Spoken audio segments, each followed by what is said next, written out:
Oke, baiklah. Assalamualaikum warahmatullahi wabarakatuh para pendengar dan penonton channel di garis bawahi. Dan assalamualaikum juga Bung Rahman. Waalaikumsalam Bung Dul. Bagaimana kabarnya Bung? Tetap asik. Asik. Dengan negara kita ini ya. Iya. Bahwasanya ini ya udah ada, kalau misalnya kata bercandaan Ustadz mah ya itulah, yang virus sekarang bawa emak gitu. Apa tuh? Omikron. Alah. Klebel. Jadi kalau misalkan sebenarnya kurang lengkap, emak makan jagung. Aduh, Omikron. Omikron tuh kuda yang pakai tanduk, Pak. Apa ya? Saya nggak tahu. Badak. Gelap. Badak. Tanya. Oke, skip. Baiklah, para pendengar dan penonton, kembali lagi kita dalam program WNTT, yaitu Winnie to Talk. Ya, karena setiap orang itu butuh untuk berbicara. Nah, Betul sekali Bung Dul. ngomong-ngomong masalah ngomong nih, Bung. Muka saya glowing sekali, Bung. Anda make upan ya, kayaknya bedakan kayaknya. Agak bersih. Saya kali Sekarang, ini sedikit. sekarang mukanya agak bersihan. Kalau dulu kan kotoran ya. Terima kasih, Bung. Ya Allah, 2022 ya. Masih bercanda kayak gitu. Oke, Bung. Kali ini kita akan bahas apa, Bung? Ini yang lagi apa ya? Banyak sebenarnya yang apa ya? Para pengusaha muda gitu kan, yang bilang bahwa kita itu berbisnis itu, menjadi pengusaha itu kita mulai dari nol gitu, dari awal. Tapi mereka keluarganya keluarga sultan gitu. Jadi dari nol juga nggak nol banget gitu kan. Betul. Dan punya banyak privilege gitu dengan hebat-hebatnya orang tuanya. Mungkin dia modalnya dari nol, tapi kan linknya sudah banyak. Iya, betul. Nah, tapi juga ada juga nih orang-orang yang maksudnya, mohon maaf nih ya, secara ekonomi di bawah gitu. Tapi ada juga yang berpendapat ya orang-orang ekonomi bawah itu punya privilege juga. Gitu. Jadi apa ya privilege-nya apa bagi yang memang secara ekonominya di bawah gitu. Tapi ya banyak yang menjadi memperdebatkan permasalahan itu gitu. Jadi kita pengen tahu gimana sih sudut pandang orang-orang di sini. Maksudnya bahkan ada sumber kita tentang opini publik terkait itu. Bahwa yang sebenarnya punya privilege itu tidak hanya orang-orang yang berduit atau orang-orang kaya, tapi orang miskin pun punya privilege gitu. Oke, baik, Bung.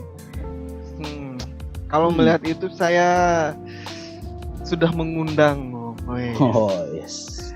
Biasa, saya kan bagian tebar undangan. Cuman belum undangan nikah aja kali ya? Belum. Kali ini, Bung, untuk membahas tentang itu, karena sungguh menarik, Bung, ya, bahwa seperti yang Bung bilang tadi, apakah orang punya ekonomi di bawah rata-rata itu merupakan sebuah privilege? Nah, saya telah mengundang salah satu peneliti dan ahli di bidang perekonomian UMKM daerah Cicalengka sekitarnya. Oke. Untuk daerah wilayahnya sendiri lah gitu lah. Oh gitu. Untuk wilayah dia sendiri. Paling nggak dia pakar ekonomi di keluarganya sendiri lah ya. Iya, terutama. Kalau nggak minimal di kamarnya lah dia mengatur ekonomi. Oke, tanpa berpanjang-panjang lagi, Bung, mari kita sambut dengan sebuah pantun. Kang Dadang matanya melotot. Oh, cakep. Kita selamat datang Bung Ion. Siap. Ya, selamat malam para penonton. Selamat malam. Jadi gini Bung Ion, kan menurut Bung Dul ini, Bung Ion ini kan pakar dari analisa ekonomi. khususnya wilayah kamar Anda sendiri. Iya. Mengatakan, jadi ada isu di masyarakat ini bahwa kan sering disampaikan ya bahwa orang-orang yang memiliki orang tuanya orang kaya, orang-orang berduit gitu, itu terkadang punya privilege lebih ketika dia ingin membangun usahanya. Tetapi ada juga nih yang berpendapat, itu mah nggak usah didebat ya, itu sudah pasti. Cuman yang menjadi menariknya, ada nih di masyarakat yang mengatakan bahwa orang-orang yang ekonominya di bawah atau bisa dikatakan miskin itu punya privilege juga. Nah, kita mau tahu nih dari sudut pandang Bung Yot sendiri terhadap opini itu bagaimana, Bung Yot?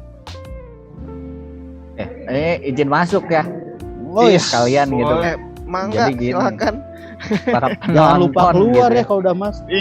Oke, siap. Jadi gini sih, kalau misalkan kita ngebahasnya soal privilege kan itu berarti ya artinya privilege kan hak ya.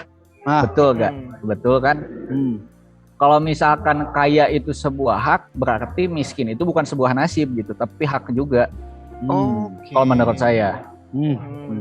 Walaupun hak itu ya bukan didapatkan secara yang kita inginkan gitu, maksudnya itu bukan hal yang diinginkan kan, siapa yang pengen miskin gitu.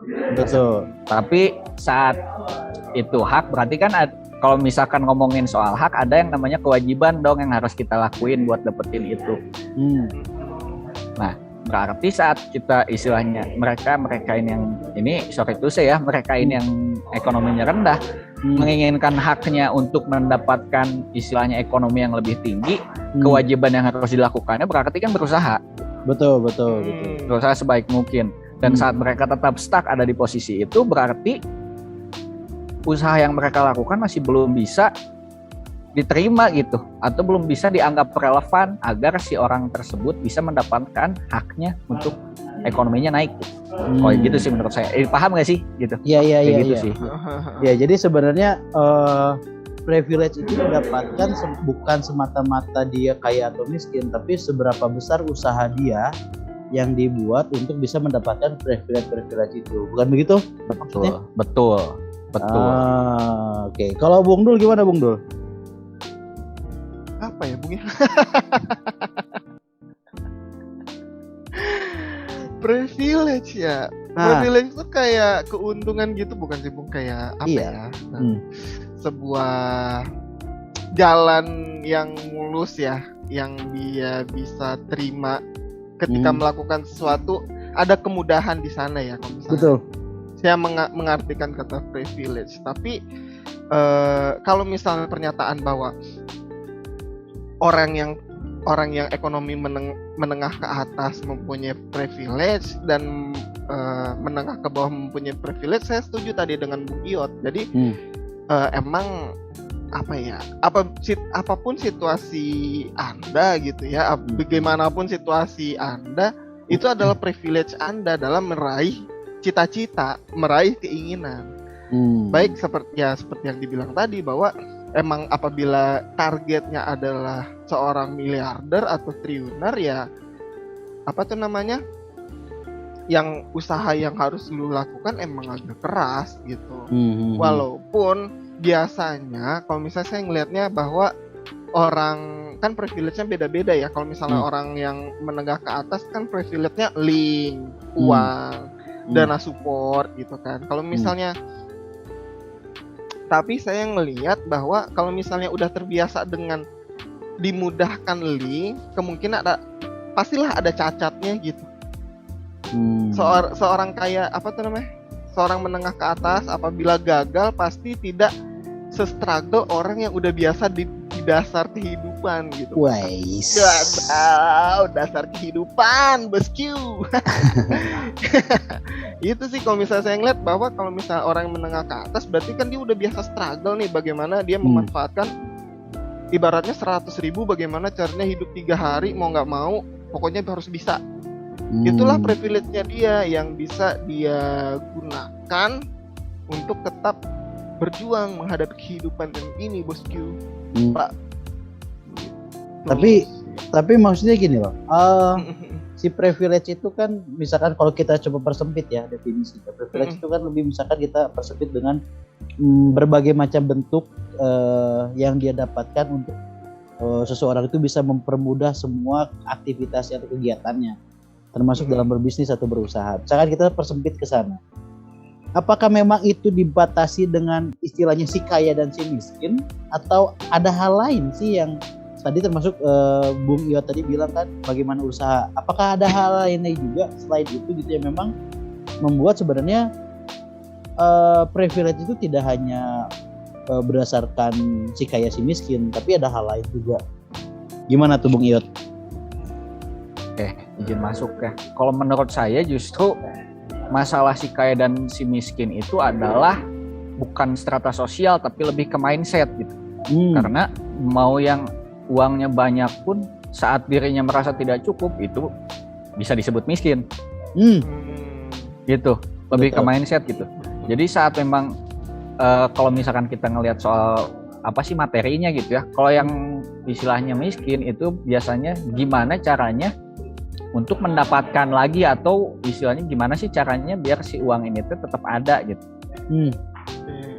Tapi kalau misalkan ya sepemahaman saya ya yang istilahnya yang udah kaya itu caranya istilahnya apa sih namanya tuh si mindsetnya tuh adalah gimana caranya nih uang biar tetap ada tapi istilahnya tetap adanya tuh segini gitu gak keluar lagi. Paham gak sih? Jadi kayak diperbanyak gitu. Gimana caranya memperbanyak si uang ini gitu. Jadi bukan hanya tetap ada, tapi diperbanyak berkembang. Gitu. Itu berkembang itu sih. Lebih ke mindset sama memang kalau menurut saya sih jadinya di apa ya? Kalau misalkan yang memang miskin tuh mentalnya adalah saat kita punya materi itu belanja. Gitu. Itu kalau menurut saya itu mental yang benar-benar ya mindset yang miskin gitu. Kalau misalkan kita punya materi yang cukup gede, pasti saya beli ini, saya beli itu. Gitu. Karena entah kenapa saat materinya besar, itu gaya hidupnya pun jadi berubah gitu. Meningkat ya gaya hidupnya pun ya. Walaupun yang udah di atas itu kadang gaya hidupnya ya bisa aja jadi di bawah gitu. Jadi kadang yang kaya juga bisa makan di warteg gitu. Iya betul. Dan mereka yang kaya itu tidak pernah mengeluh gitu makan di warteg. Itu sih. Nah kalau untuk yang privilege secara kemudahan itu gimana tuh? Berarti tidak secara kemudahan. Ada ngaruhnya sih Bang kalau menurut saya.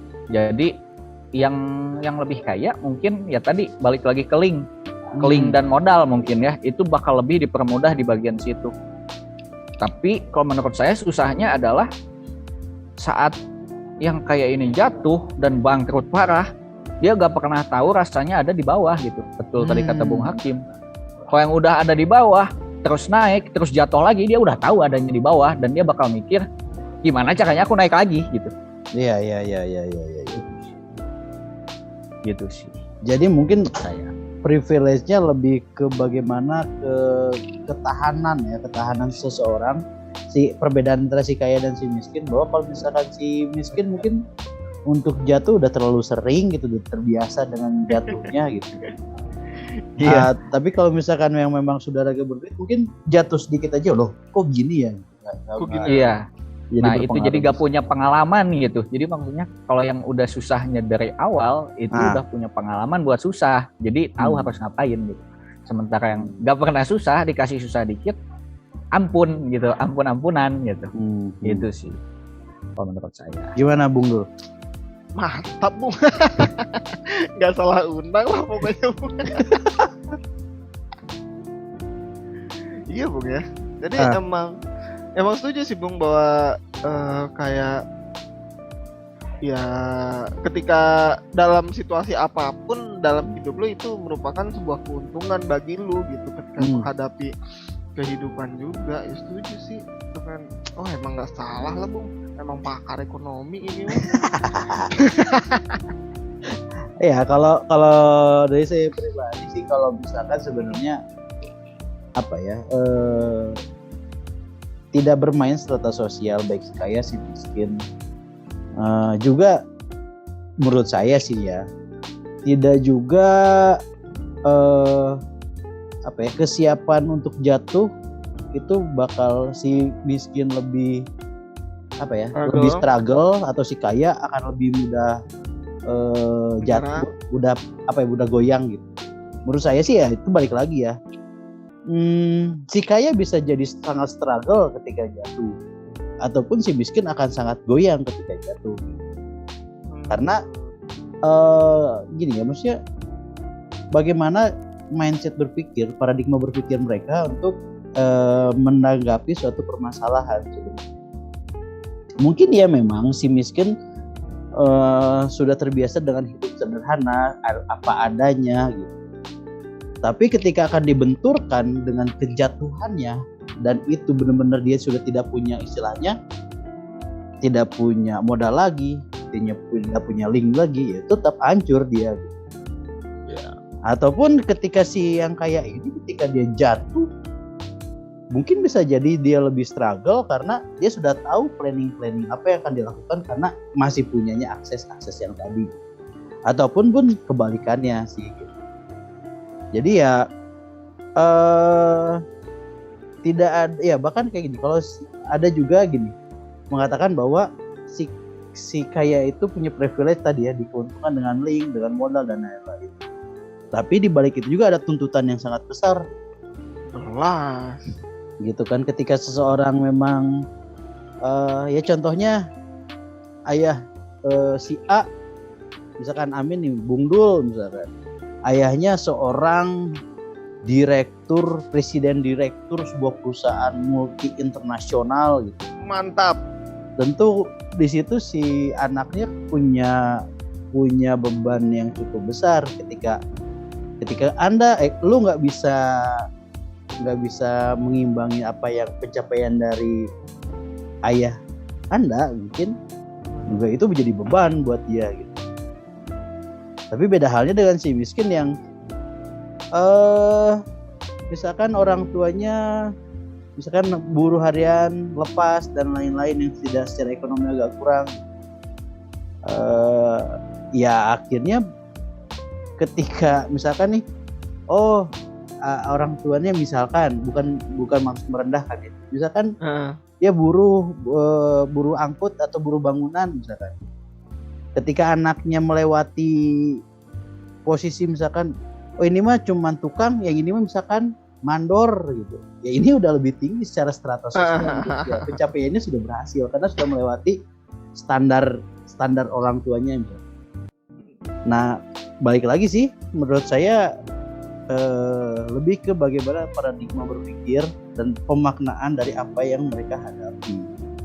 Gimana tuh kira-kira Bung Dul dulu? Jangan bilang mantap lu. Tapi iya sih Bung, emang kadang kan kalau misalnya kata orang-orang mempertahankan tuh lebih sulit ya daripada untuk meraih ya. Jadi emang bahwa layaknya hubungan pacaran kan, siap mempertahankan. Iya. Kan? Kalau dapetin yang baru lebih gampang kan? Gampang. Nikung mah enak, tinggal strebel. Pecahin kaca spion, selesai nikungnya. Beda kan kalau misalnya dengan mempertahankan ya Bung ya. Aduh ya Allah. Kita pakai motor Beat, sebelah kita pakai mobil BMW. Susah bertahanin kan. Dia kena angin malam, kalau sama kita angin malam, sama itu kan angin AC.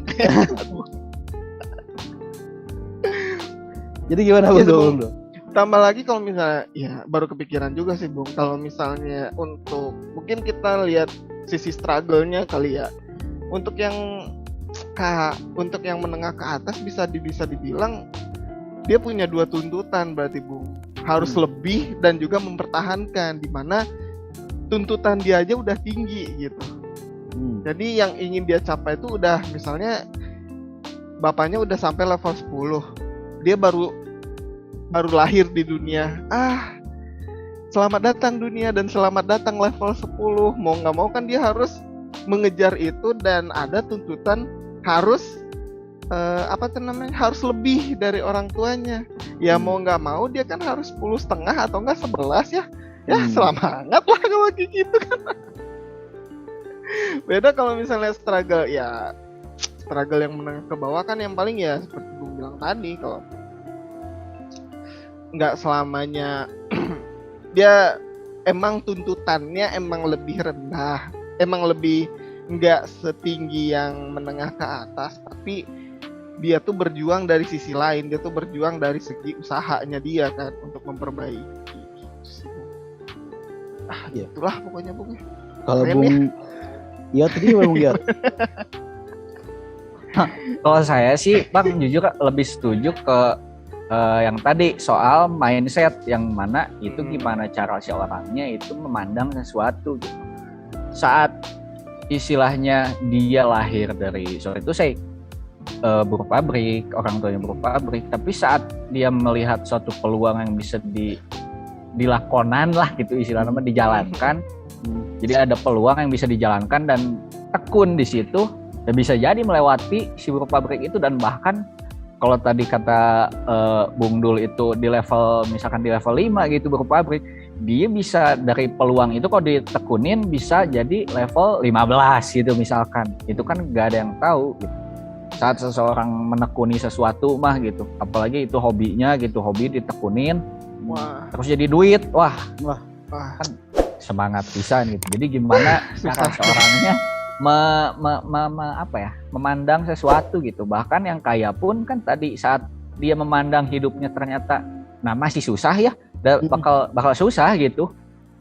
Jadi bukan masalah materi sih kalau menurut saya mah, di hidup ini tuh gitu gimana cara kita mandang sesuatu aja. Oke, tapi sekarang gini, bagaimana nih pandangan dari Bung ini terkait misalkan pandangan orang, misalkan kita membawa jalan kerjasama, ada si kaya si miskin. Bagaimana sih pandangan Bung Dul sama Bung Yot ini terhadap itu? Akan Bung Yot? Maksudnya pandangan orang tuh berarti pandangan orang yang ngelihat si kaya dan si miskin gitu, bukan saya gitu, atau gimana? Ya betul. Oke. Gak sopan. Jadi kalau menurut saya sih memang masyarakat kita ini cara mandangnya masih belum terlalu luas gitu. Jadi masih terlalu terkotakkan dengan pasti yang kaya mah udah punya privilege lebih gini. Orang tuanya pasti punya link ke sana, link ke sini, sementara yang miskin kan gini. Padahal siapa tahu yang miskin itu memang sebenarnya linknya banyak, cuma dia gak melihat itu gitu. Melihat benar. Jadi linknya tuh sebenarnya mah kalau misalkan dibandingin, linknya tuh ternyata sama gitu, yang kaya sama yang miskin tuh punya channel yang banyak gitu. Tapi yang kaya bisa memanfaatkan link tersebut dengan baik, sementara miskin tuh masih belum gitu ke sana tuh. Itu sih kalau menurut saya. Berarti lebih kayak gini ya Bung ya. Kayak dia bagaimana kepekaan dia atau kesensitifan dia terhadap lingkungan yang dia punya, kali gitu ya. Betul, Bung. Jadi kayak misalkan di lingkungan dia ini yang balik lagi ke mindset gitu. Orang yang mikirnya nyari peluang bakal lihat lingkungan yang istilahnya di lingkungan kita apa sih? Gue gak punya duit nih misalkan. Lingkungan kita lagi rame apa sih, atau lagi butuh apa? Misalkan butuh panci. Nah, dia carilah panci gitu, langsung jualan, pasti laku kan gitu, karena daerah itu butuh panci. Sementara yang miskin kayak aduh gak ada panci, gimana ya? Jadi masih stuck di gimana ya gitu. Oke. Gitu sih kata saya. Berarti emang kalau misal menurut Bung tuh masalah pengalaman juga pasti sangat mempengaruhi ya, masalah dia kepekaan terhadap lingkungan. Jadi gitu Bung, kata Bung Yot tadi, mindset sama kepekaan. Iya, maksudnya gini, sudut gini. Terkadang gitu kan ya, maksudnya ketika kita menjalin sebuah kerjasama dengan seseorang, misalkan kita mau berbisnis, kita menghadapi dua orang pilihan. Misalkan Bung Dul mau bisnis, pilihannya ada saya dengan Bung Yot. Misalkan saya secara ekonomi strata sosial di bawah, sedangkan Bung Yot misalkan strata sosialnya lebih tinggi di atas saya. tentu kan ada pandangan sudut pandang yang berbeda tuh ketika Bung Dul mengajak sebuah kerjasama bisnis. Nah itu gimana tuh gitu, maksudnya apa sih yang memang harus apa yang ketika kita menjadi orang yang akan berpartner dengan dua strata sosial itu, apa yang harus kita lakukan dan apa juga nih yang harus kita lakukan sebagai orang yang akan orang yang akan diajak, misalkan kita sebagai si miskin atau kita sebagai si kaya gitu. Apa sih yang harus dilakukan gitu? Silakan Bung Yot. Kalau saya ngelihatnya dari saya yang akan istilahnya berpartner gitu dengan si kaya atau si miskin. Pertama gitu. Yang saya lihat lebih ke sebenarnya lebih berpotensi mana sih gitu. Kalau misalkan yang namanya di bisnis ya kalau nggak ngambil resiko ya gimana gitu ya, pasti harus ngambil resiko kan yang namanya bisnis mah. Betul. Harus benar-benar harus nyobain namanya gagal gitu kasarnya malah di bisnis mah. Kalau misalkan ngelihatnya yang kaya, ya kita wah ini keuangan pasti bakal stabil, set gitu pasti. Cuma saat kita itu kadang suka terbuai dengan materi gitu. Jadi kalau misalkan udah ngelihat wah ini makanya bakal stabil. Nah, waktu dropnya itu kita gak ada ada prepare. Nah, itu gak ada prepare gitu waktu dropnya tuh jadi kayak nah harus ngapain gitu, jadi bingung kan, kaget gitu karena yang di pikiran awalnya tuh ini bakal stabil gitu keuangan, sementara yang saat istilahnya akan bekerja sama dengan yang lebih di bawah gitu, tapi dia ternyata punya potensi dan istilahnya bisnisnya pun bisa berpotensi, kenapa enggak gitu. Itu sih. Bung dulu gimana? Karena istilahnya jatuhnya kalau melihat berarti saya kan sebagai investor nih jatuhnya. Betul. Nah, misalkan saya ingin menginvest ke yang udah stabil, oke. Cuma kalau jatuh duit saya hilang gitu. Oke, tapi kalau misalkan ini dia mau berusaha dan istilahnya saya udah bisa ngelihat wah ini kedepannya bisa nih. Yang penting yang kedepannya bisa gitu. Dan saat naik kan ya saya lagi gitu, duitnya dan duit saya gitu. Kasarnya kayak gitu. Oke. Bung Dul gimana Bung Dul? Saya kurang lebih sama sih lah Bung. Karena apabila dilihat dari sisi sisi menengah atau ke atasnya itu kalau misalnya saya mungkin lebih melihat ke saya bisa bekerja sama atau produk saya cocoknya untuk tipe orang yang bekerja seperti apa gitu. Karena kalau misalnya kita lihat ya, orang menengah ke atas rata-rata pendidikannya bagus, rata-rata kan, sehingga pemikirannya itu emang lebih untuk ide cemerlang gitu kan. Tapi kalau misalnya untuk menengah ke bawah bagus, mungkin secara pendidikan formal emang sedikit kurang, tapi pendidikan di luar non formalnya yang rada-rada keren banget gitu, sehingga kalau misalnya harus dibandingin itu sih saya lebih condong kemana ya, nggak tahu sih Bung. Lebih kalau misalnya saya ngeliatnya wah emang yang sesuai dengan yang kita butuhkan gitu. Apakah tipe orang yang butuh ide-ide cemerlang? Berarti kalau gitu orang-orang yang ekonomi rendah nggak punya ide cemerlang dong? Nah kan saya udah bilang tadi kalau misalnya pengalaman hidup mereka tuh lebih keren. Sehingga apakah mau ide cemerlang base teori tapi nggak ada experience atau ide cemerlangnya tuh by experience. Tapi biasanya yang dipilih by experience sih, karena kan udah terbukti ya secara Jadi namanya juga pendapat ya Bung ya. Iya, bebas kan kita mah ya. Ya kan ya itu maksudnya kan pertanyaan kan lebih ke apa yang akan kita lakukan kan sebagai ya mungkin sebagai investor lah ya. Investor. Untuk menghadapi ada dua pilihan. Bung Dul nggak akan mau nanya ke saya? Iya, Bung Rahman gimana Bung? Kalau misalnya menurut Bung Rahman nih, Bung Rahman adalah seorang investor, terus dihadapkan oleh dua orang itu gimana sih Bung? Saya ambil dua-duanya. Iya ya kan nggak ada pilihan ya. Iya kan? Harus pilih salah satu. Nggak disuruh pilih salah satu kan? Ya maksudnya dengan plus minusnya gitu. Maksudnya ketika orang yang memang secara ekonomi lebih bagus, mungkin dia bisa mensupport kita secara permodalan. Nah, ya. Dan akses dan link mungkin. Ya. Bukan berarti yang ekonomi di bawah nggak bisa kayak gitu ya. Tapi kalau misalkan orang ekonomi di bawah itu terkenal ya tadi ya sudah dibahas itu struggle dan kuat dan berjuang gitu. Tapi kadang juga ekonominya gini. Terkadang saya sebenarnya agak bingung juga ketika memang kita harus akan berbisnis dengan bukan si kaya si miskin gitu, tapi lebih ke bagaimana yang memang bisa kita percaya gitu. Karena sulit ya, si kaya bisa jadi seenaknya karena merasa dia punya banyak duit, si miskin juga bisa jadi obsesinya mementingkan diri sendiri karena ada pencapaian yang ingin istilahnya gue pengen naikin derajat hidup gue gitu ya, akhirnya malah menjadi ya tadi kata awal tadi Bung Iyo tadi ya di awal bahwa bisa jadi dia karena duitnya pas-pasan ketika dapat duit gede belanja ini foya-foya hidup misi foya edel aukarin Bung.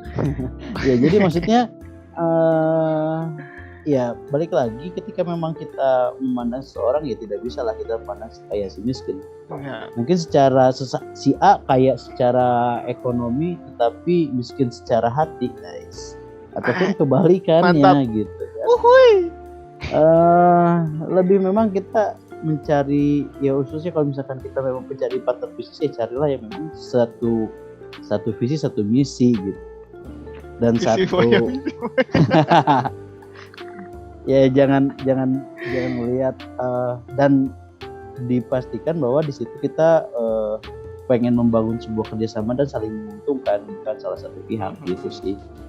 Jadi ya kalau misalkan suruh pilih kaya si miskin bisa jadi dua-duanya diambil, bisa jadi nggak dua-duanya diambil juga gitu. Tergantung bagaimana sih orangnya itu. Gitu aja lah Bung. Iya kok nggak usaha sendiri lah.